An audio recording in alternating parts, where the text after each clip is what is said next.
Meus irmãos, esse texto é um texto belíssimo das Escrituras, porque esse texto traz esperança também para aqueles que, porventura, se desviaram da presença de Deus, se desviaram do Evangelho do Senhor, se porventura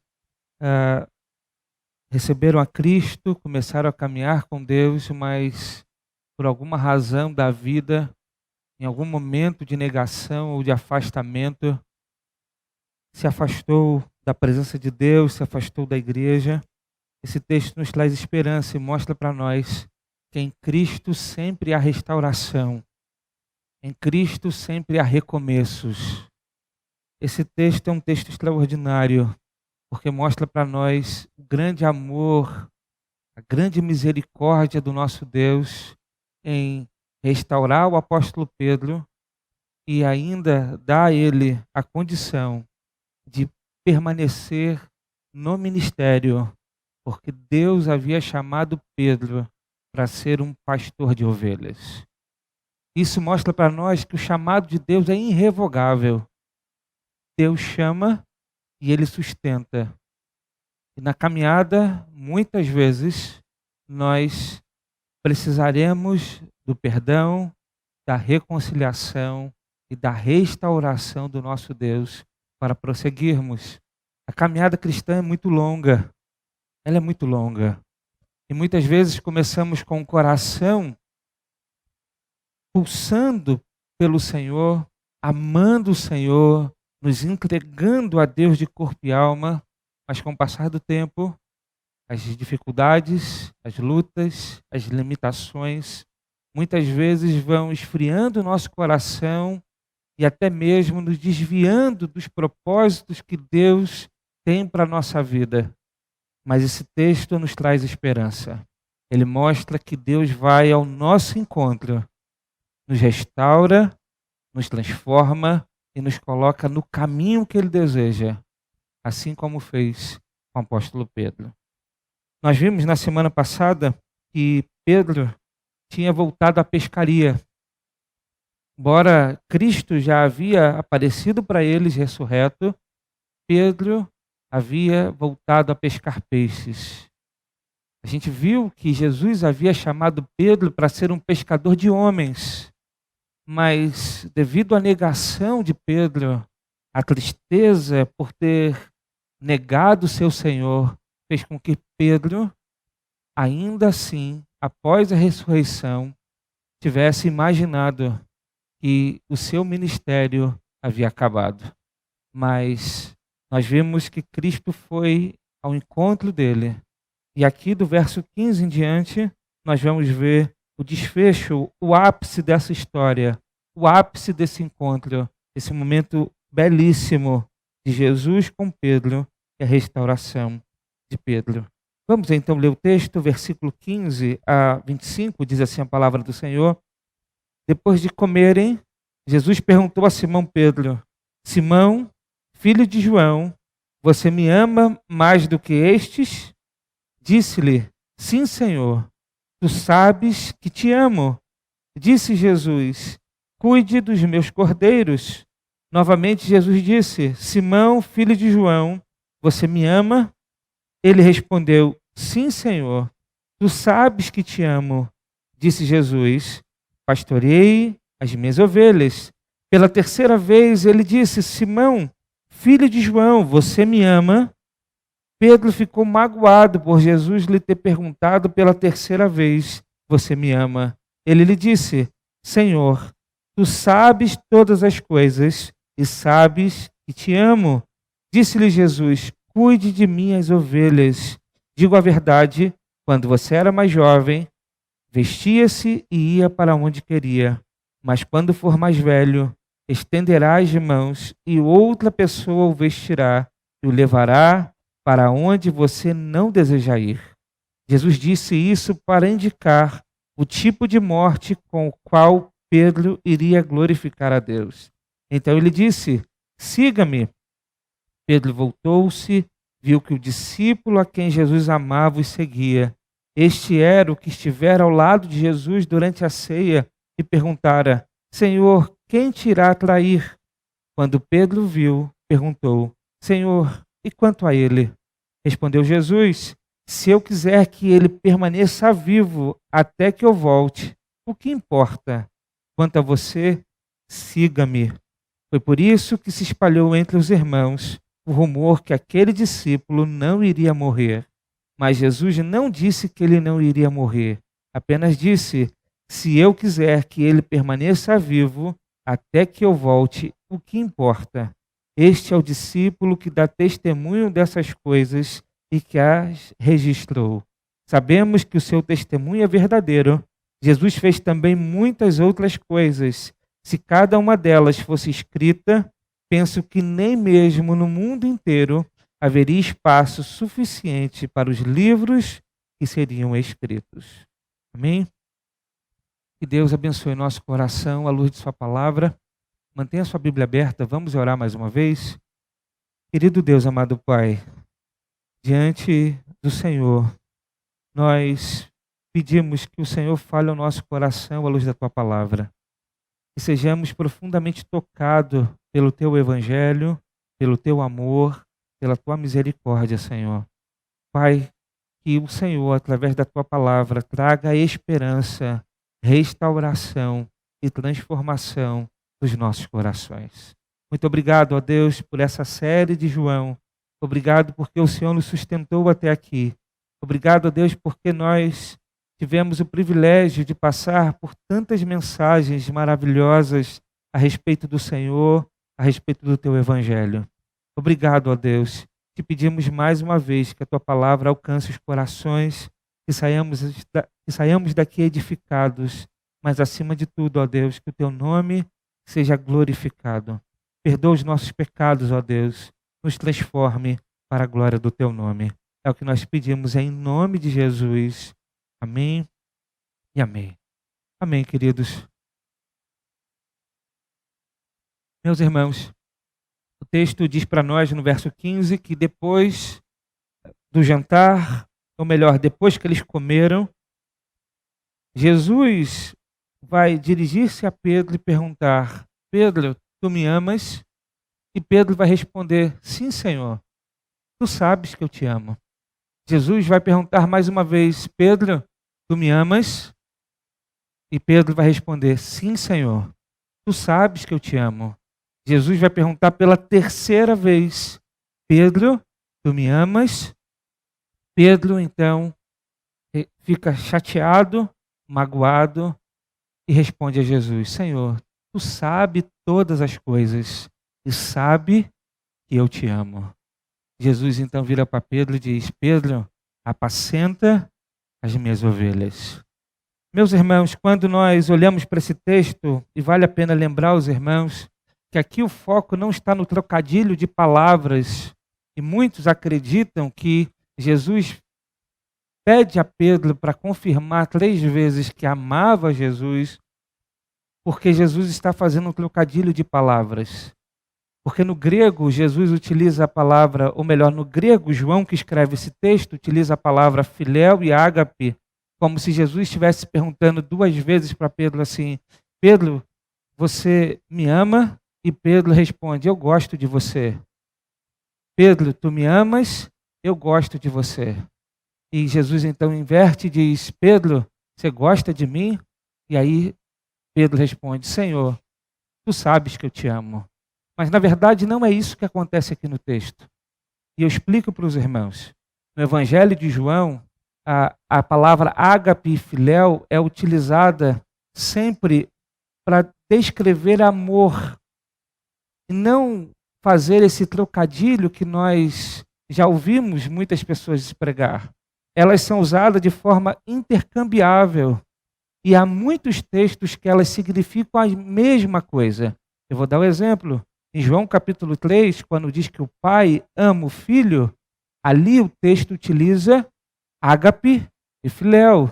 Em João capítulo 11, quando Jesus ama Lázaro, o texto ali também utiliza ágape e filéu. Então, no Evangelho de João, nós encontramos essas 2 expressões também se referindo para amor. O foco aqui não está, então, nesse trocadilho de palavras. O foco é fazer Pedro olhar para dentro do seu coração e fazer com que ele confesse 3 vezes, da mesma forma que ele negou a Cristo 3 vezes. Porque a restauração, meus irmãos, ela não começa em nenhum outro lugar. Ela não começa de fora para dentro. A restauração começa no coração. Pedro faz, ou melhor, Jesus faz Pedro olhar para dentro.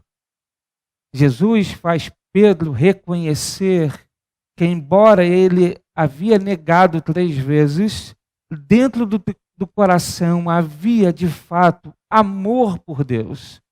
Pedro expressa então e tem a oportunidade de confirmar e confessar com as suas palavras o amor que ele tinha por Jesus. Embora Pedro houvesse negado a Cristo, e nós já vimos esse texto, Pedro agora tem a chance de reafirmar o seu amor por Jesus. E aqui a gente encontra algo importante. E nem sempre a gente consegue fazer essa distinção. Nem todo mundo que peca e que volta e meia nega Jesus com seu comportamento e com as suas palavras, isso significa que ele não ama Cristo. Nós, muitas vezes, descartamos pessoas porque olhamos para o comportamento das pessoas ou para as atitudes que elas tomam e muitas vezes fazemos um julgamento um tanto quanto precipitado e não aguardamos aquilo que Deus pode fazer na vida do pecador, na vida daquele que tropeçou, na vida daquele que caiu. Nós muitas vezes descartamos as pessoas porque elas não se enquadram dentro daquilo que a gente pensa, da nossa caixa moral.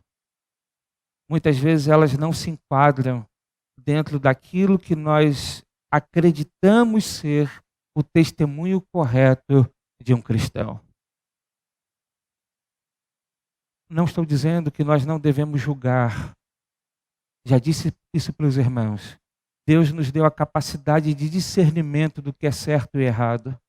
E nós sabemos o que é certo e errado e nós devemos ajudar uns aos outros no caminho daquilo que é certo. Julgar é discernir as coisas. E nós estamos olhando uns para os outros. E a Bíblia diz que nós devemos admoestar uns aos outros, exortar uns aos outros. E isso significa, sim, fazer julgamento. Isso significa, sim, olhar para o tropeço do meu irmão e dizer: eu me colocaria à disposição para ajudá-lo, para restaurá-lo, para cuidar dele. Mas o que muitas vezes nós fazemos não é julgar no sentido de ajudar, mas no sentido de afastar, excluir. Nas palavras de Jesus, em Mateus capítulo 18, a exclusão se dá apenas quando a pessoa que tem um coração impenitente, ela não quer conserto. A palavra de Jesus em Mateus 18 diz: se você ver o seu irmão em pecado, vá até ele, conversa com ele. Se ele te ouvir, você ganhou o seu irmão. Mas se ele não te ouvir, junte 2 testemunhas, vá até ele, converse com ele. Se ele ouvir, você ganhou o seu irmão. Mas se ele não ouvir, vá e fale à igreja. E se ele não ouvir a igreja, trate-o como um pagão. Ou seja, trate-o como um não cristão. O que Jesus está nos ensinando é que antes de excluir, nós devemos buscar a restauração. Antes de descartar, nós devemos abraçar. Porque o excluir e o descartar é também uma demonstração de amor. Eu já disse isso para os irmãos.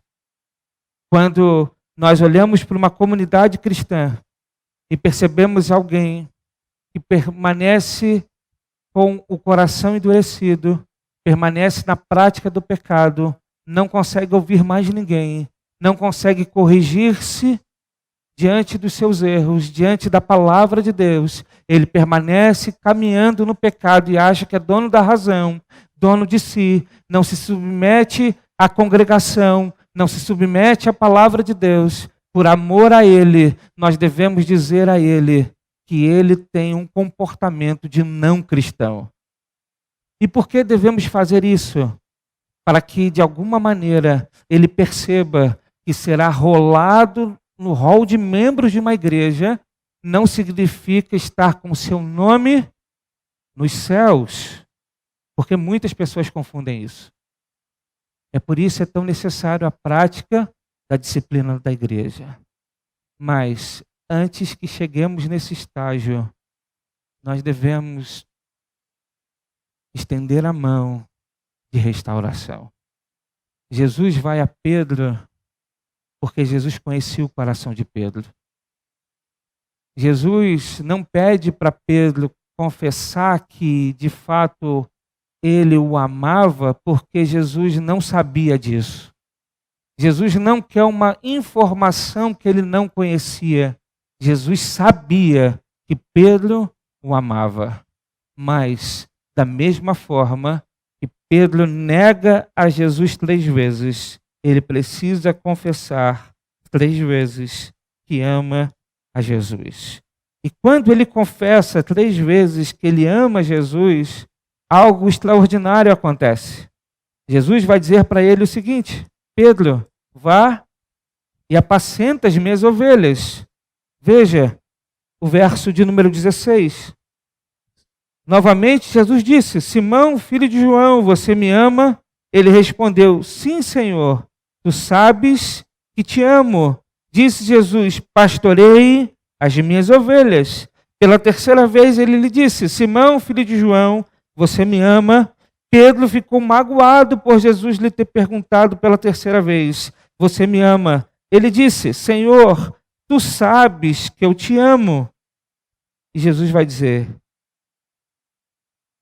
Cuide das minhas ovelhas. Gente, a gente tem que parar para pensar o que está acontecendo aqui. Jesus veio ao mundo para morrer por suas ovelhas. A Bíblia vai dizer que Cristo nos amou com um amor perseverante. A Bíblia vai dizer que Cristo nos amou com morte de cruz.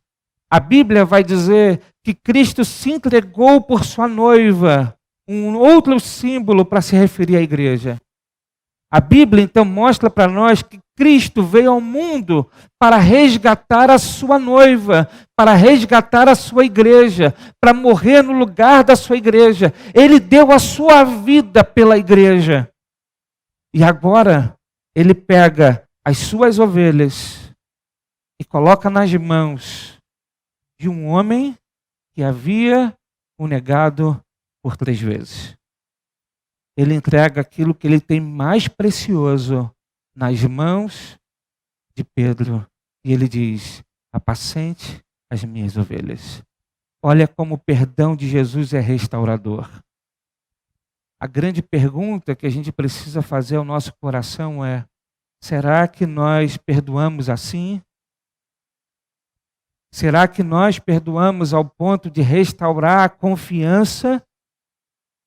Será que nós perdoamos ao ponto de entregar novamente aquilo que temos mais precioso nas mãos daquele que nos traiu, nas mãos daquele que nos frustrou, nas mãos daquele que nos desapontou?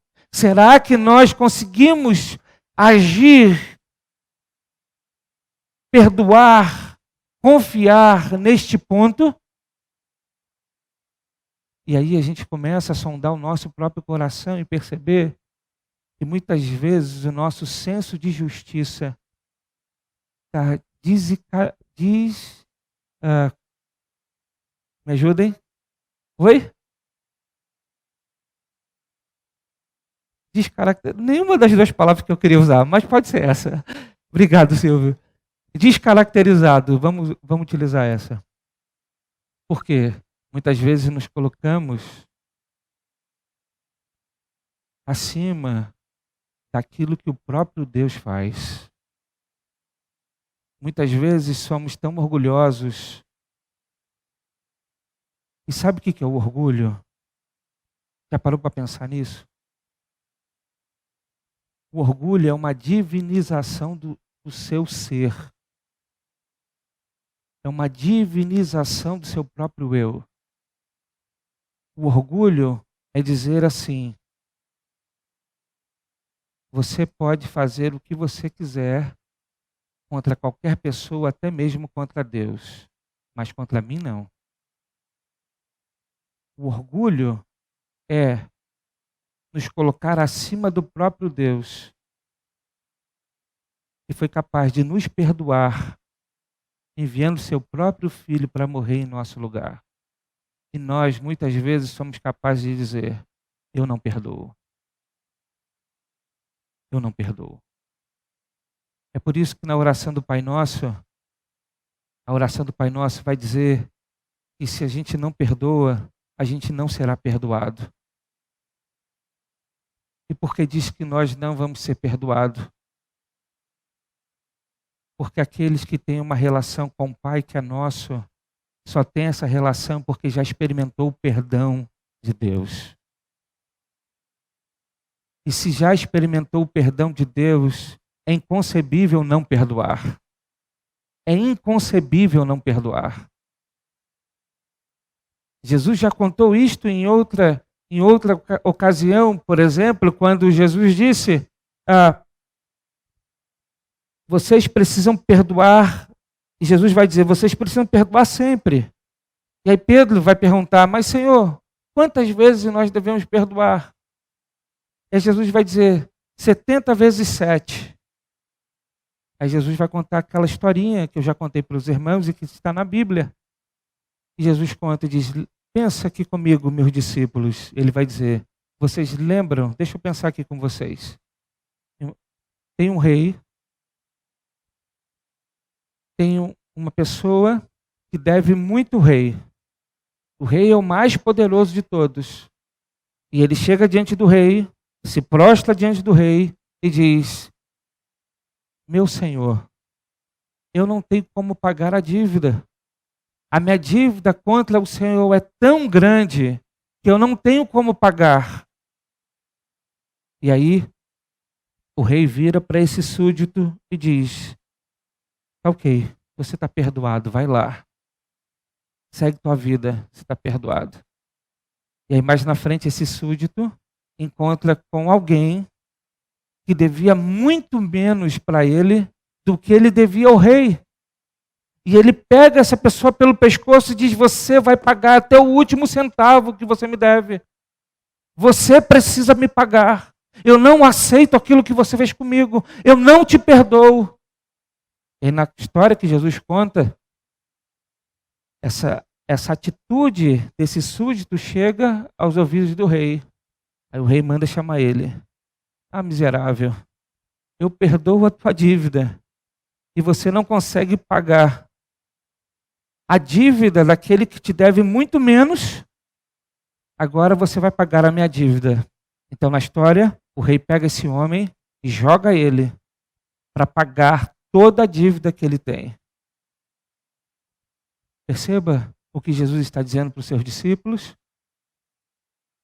Você já parou para pensar o tamanho do seu pecado contra Deus? O tamanho da tua ofensa contra Deus? Ou você acha que não ofende a Deus? Ou você acha que quando você mente, você não ofende a Deus? Ou você acha que quando você fala mal dos outros, você não ofende a Deus? Ou você acha que quando você não vive de acordo com a palavra de Deus, você não ofende a Deus? Ou você acha que A sua preguiça não ofende a Deus?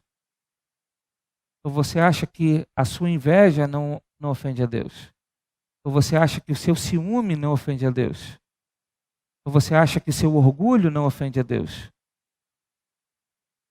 Ou você acha que a sua ofensa contra as pessoas não ofende a Deus?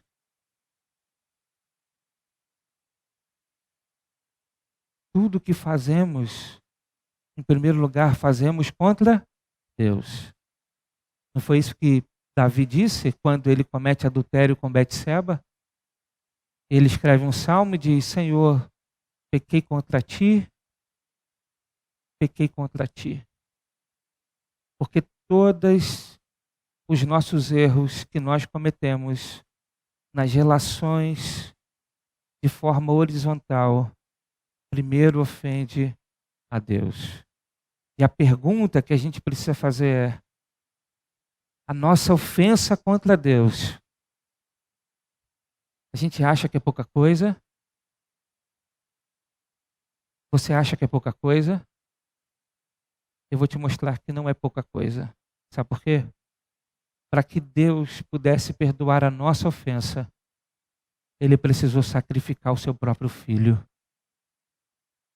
Para que nós pudéssemos receber o perdão de Deus, Cristo precisou vir ao mundo para morrer em nosso lugar. Ele abriu mão do seu ser igual a Deus para vir ao mundo em forma humana, para tomar o nosso lugar na cruz. Então, para que haja perdão, é necessário sacrifício. Para que haja perdão, é necessário derramamento de sangue. E Cristo veio ao mundo e morreu em nosso lugar na cruz. Portanto, o perdão que a gente recebe de Deus é muito caro. É muito caro. E se é caro, como é que nós não conseguimos perdoar uns aos outros?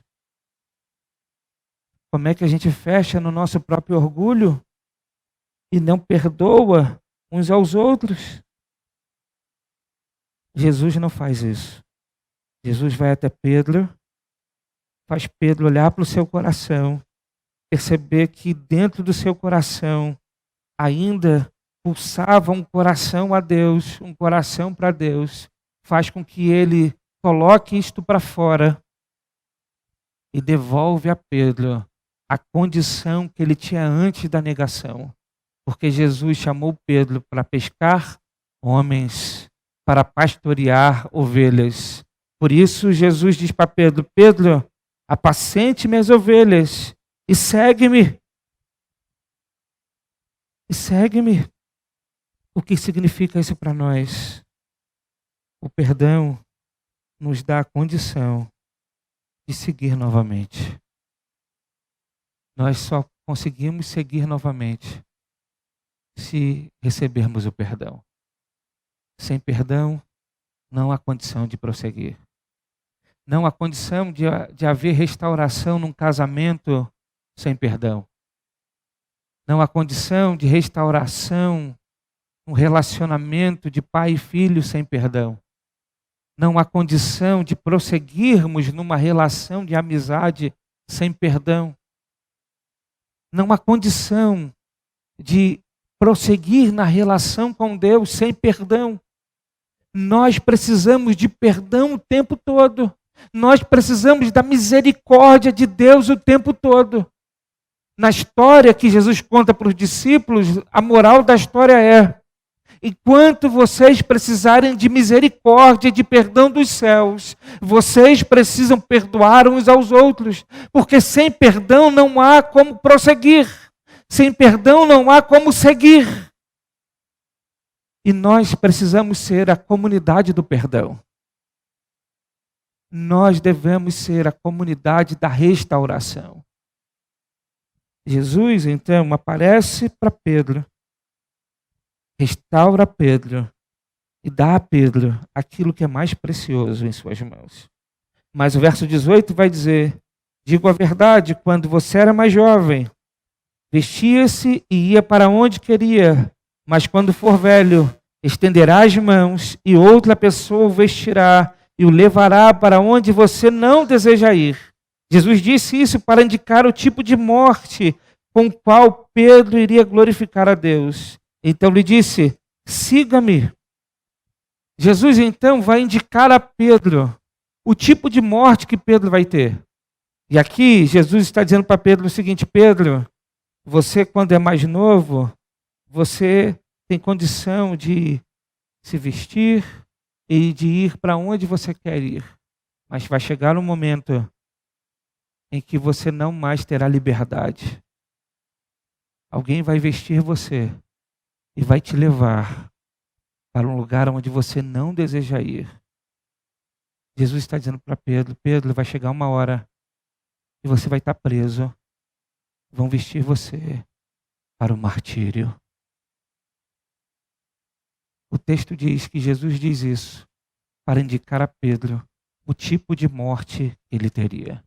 A tradição vai dizer que Pedro morre crucificado de cabeça para baixo.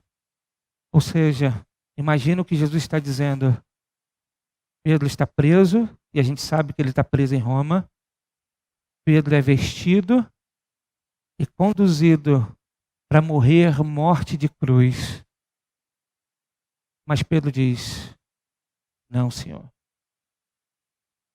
Eu não sou digno de morrer como meu Senhor. Porque a cruz não se repete. A cruz não se repete. O único que veio e morreu na cruz foi o meu Senhor. E ele fez isso para que eu pudesse receber perdão, restauração e reconciliação. Eu não posso morrer como o meu Senhor. E a tradição vai dizer que Pedro então é crucificado de cabeça para baixo. Mas há algo mais importante, talvez, aqui, se a gente pensar. Jesus restaura Pedro, ainda jovem, indica a Pedro a sua morte. O que Jesus está dizendo para Pedro é: Pedro, você vai me seguir até o fim. O que Jesus está dizendo para Pedro é: Pedro, você me negou, mas você não me negará mais. O que Jesus está dizendo para Pedro é: Pedro, você recuou, você fugiu, você foi covarde, você não foi capaz de morrer por mim, mas isso não vai acontecer mais, Pedro. Você vai me seguir até o fim, e no fim você morrerá por mim. Isso é extraordinário. Sabe por quê? Porque Deus não nos restaura para continuar uma vida de negação. Deus não nos restaura para a gente continuar cometendo os mesmos erros e os mesmos tropeços. Deus não nos restaura para que nós continuemos nos acovardando, sabendo do que devemos fazer, sabendo da nossa missão, sabendo o que Deus espera de nós, sabendo como nós devemos viver para agradá-lo, e continuamos brincando, achando que temos a liberdade de ir e vir, como um jovem que não tem que prestar contas a ninguém. Não, agora não. Pedro, você vai me seguir até o fim. E no fim, você vai morrer por mim. Isso mostra para nós que a restauração de Deus não é uma restauração para continuarmos brincando com o pecado, para continuarmos uma vida de negação, para continuarmos uma vida desagradando ao Senhor. Ele nos restaura para segui-lo. E Pedro, ouvindo isso e sabendo que aquilo que Jesus está dizendo é forte demais, ele olha para o lado e pergunta: e João? E esse outro discípulo? Veja o texto. Verso 20 vai dizer: Pedro voltou-se e viu que o discípulo a quem Jesus amava e seguia, esse discípulo que Jesus amava é João. Este era o que estivera ao lado de Jesus durante a ceia. Então aqui é uma indicação de quem é o discípulo. Quando Pedro viu, perguntou: Senhor, e quanto a ele? Olha o que acontece aqui. Quando Jesus nos chama, muitas vezes, a gente quer olhar para o lado. A gente quer olhar para o lado para saber o seguinte: se nós devemos servir, sim, a gente sabe que deve servir, mas eu não quero servir sozinho. Eu quero servir, mas meu irmão precisa fazer. Sabe aquela ideia que muitas vezes a gente tem? Não, eu só faço se todo mundo fizer. Eu só sirvo se todo mundo fizer. Eu sou bobo de fazer sozinho? Sabe aquela ideia de o tempo todo querer compartilhar responsabilidade? O tempo todo querer dividir as coisas? O tempo todo achar que eu preciso ficar esperando pelo outro, porque se o outro fizer primeiro, eu faço depois. Eu tenho que ficar olhando o tempo todo para saber se eu tenho que ir ou não tenho que ir, se eu tenho que fazer ou não tenho que fazer. Afinal de contas, todos nós devemos servir. Pedro olha para o lado e na restauração nós devemos olhar apenas para frente. Os olhos fitos em Jesus, o autor e consumador da nossa fé. Nós não somos chamados a olhar para o lado. Se Deus te chamou para servir, sirva. Mesmo que ninguém sirva. Mesmo que ninguém faça. Mesmo que ninguém cumpra a sua responsabilidade. Mesmo que ninguém se preocupe em servir o corpo. Mesmo que ninguém queira desenvolver os seus dons. Mesmo que ninguém queira viver em comunidade cristã. Se Deus te chamou para servir, sirva. Você não foi chamado para olhar para o lado. Você foi chamado para seguir a Jesus. O grande problema, muitas vezes, nosso, dentro das igrejas, é que nós queremos nos comparar com os outros. Nós queremos olhar para o outro, para nos comparar com o outro. E aí nós nos colocamos numa posição, muitas vezes, de nos decepcionar com o testemunho alheio. E muitos largam a corda, e largam e voltam para trás. Porque se frustram, se decepcionam com homens. Cristo chama Pedro e faz com que Pedro olhasse para frente. Não é para o lado que nós devemos olhar. Não cabia mais para Pedro olhar para o lado. Ele é um homem restaurado. E quando a gente recebe a restauração de Deus, o único caminho que a gente precisa seguir é Jesus. O único olhar que nós devemos ter é para Cristo. E muitos querem olhar para o lado. Aí eu só faço se o outro fizer. Ah, mas o outro não fez, eu não quero fazer. Jesus chamou você. Jesus restaurou você. Jesus transformou, foi a sua vida. Jesus tirou você do lamaçal do pecado. Jesus restaurou a sua casa. Jesus restaurou a sua família. Jesus transformou você. E você acha que ainda tem condições de querer olhar para o lado? Tu acha que você ainda tem condição de medir as coisas a partir do outro? A nossa relação é individual com o Senhor. Não é o lado que a gente precisa olhar. Quando a gente olha para o lado, a gente perde o referencial. Sabe aquela coisa? Tem muita gente que olha para o lado e quando percebe alguém que faz mais do que ele, e geralmente quando a pessoa olha para o lado, ela faz isso. Quando ela olha para alguém que faz mais do que ele, ela se humilha. Muitas vezes acontece isso. Ela se sente incapaz de fazer o que o outro faz. Ela perde o referencial das coisas. Mas quando ela olha para o lado e percebe alguém fazendo menos que ela se ensoberbece. Ela acha que é mais do que alguma coisa. Quando ela olha para alguém que faz mais, ela acha que ela é menos. Quando ela olha para alguém que faz menos, ele acha que ele é mais. A gente perde o referencial quando a gente olha para o lado. Porque nós somos chamados para fazer apenas apenas 2 movimentos de olhar. O primeiro, olhar para o coração. Você me ama? Você me ama? Você me ama? E o segundo movimento é olhar para frente, para Jesus. Quando olhamos para o coração, a gente vai ter a noção se hoje nós somos melhores do que ontem. Se hoje nós amamos mais a Deus do que ontem. Esse é o referencial. E quando olhamos para Cristo, nós temos o referencial ideal para seguir. É Ele que é o nosso exemplo. É Ele que é o espelho. É Ele que transforma a nossa vida a partir do nosso olhar para Ele. Sabe aquela coisa que a gente vai ficando igual àquilo que a gente olha? Já parou para pensar?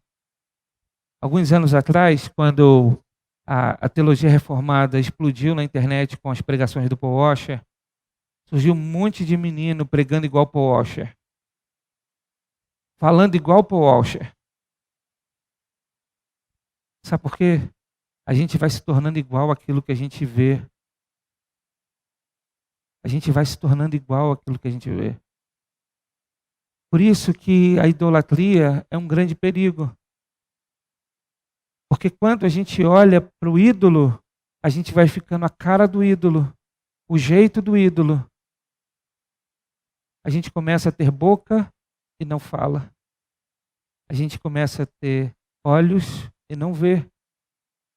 Não é isso que o Salmo diz? Porque a gente vai ficando a cara e com o jeito daquilo que a gente olha, daquilo que a gente vê. Jesus está dizendo para Pedro, Pedro, olha apenas para mim. E nós devemos caminhar olhando apenas para Jesus. Porque assim seremos transformados por Ele. Quanto mais olharmos para Jesus, mais parecidos com Jesus nós seremos. Quanto mais olharmos para Cristo, mais pequenos cristos nos tornaremos. Mais cristãos nós seremos na essência. Jesus chama para Pedro para olhar para ele, não olhar para o lado. E Jesus vai dizer isso no verso 22, quando ele responde: se eu quiser que ele permaneça vivo até que eu volte, o que importa? Quanto a você, siga-me. Veja o que Jesus está dizendo: Pedro, eu trato com João do meu jeito. Com João eu trato eu. Se eu quiser que ele fique vivo até eu voltar, isso é um problema meu com ele. Você não tem nada a ver com isso. Você vai morrer por mim. João é João. Deixa João de lado.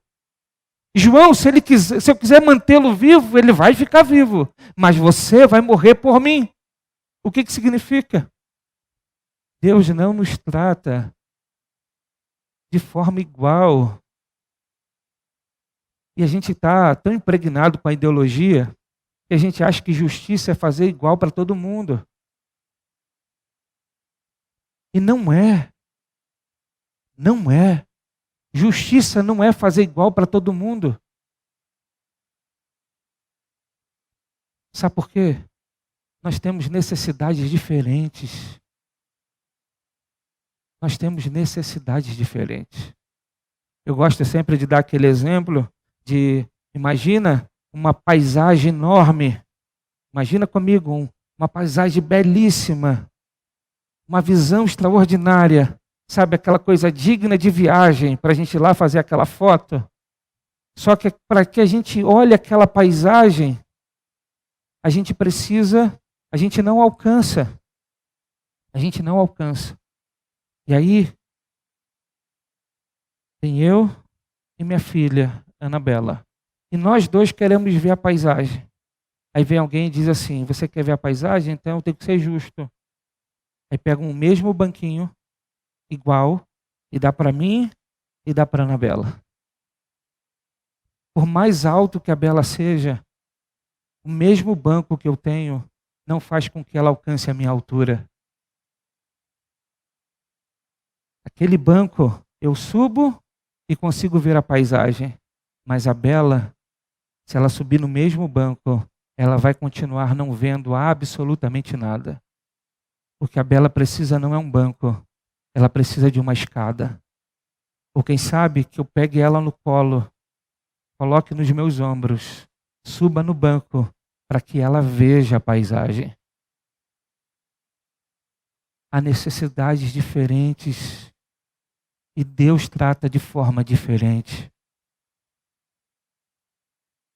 Deus nos trata de forma diferente.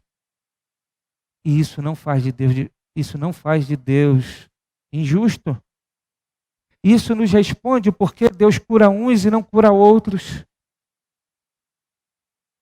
Por que que Deus vai e cura alguém de câncer e não cura o outro? Por que que Deus dá um livramento para um e não dá para outro? E muitas vezes a gente questiona a Deus o porquê. Porque nós estamos na categoria de justiça que não é justiça. Porque Deus é justo. E a única noção que a gente tem de justiça é porque Ele nos comunica. Sem a comunicação da justiça da parte de Deus, nós estaríamos perdidos. Mas embora a gente tenha algum vislumbre do que é justiça, nós não temos de forma plena. É por isso que o apóstolo Paulo, em Romanos 9, vai dizer: quem é você, ó vaso, ó barro, para questionar o olheiro? Por que me fizeste assim ou me fizeste daquele jeito? Porque nós não temos como entender justiça a partir de nós mesmos. Quando nós julgamos, entendemos que somos justos e julgamos as ações, as atitudes de Deus, o que fazemos? Nós nos colocamos no lugar de Deus e Deus senta no banco dos réus e a gente vai julgar as suas ações. Mas como eu, criatura, imperfeito, sou capaz de julgar o Criador, que é santo, santo, santo. Como eu, cheio de pecado, cheio de inclinações pecaminosas, cheio de maldade em si, cheio de pensamentos que não deveria ter, sou capaz de julgar aquele que é puro, santo. Como eu, que consigo amar, mas ao mesmo tempo ser egoísta, que consigo amar, mas ao mesmo tempo ter ódio, que consigo amar, mas ao mesmo tempo ter sentimento ruim no coração, sou capaz de julgar aquele que por essência é amor. Não é possível. Não é possível. Por isso, meus irmãos, não há como sentarmos e colocarmos Deus na cadeira do réu e julgarmos as suas ações.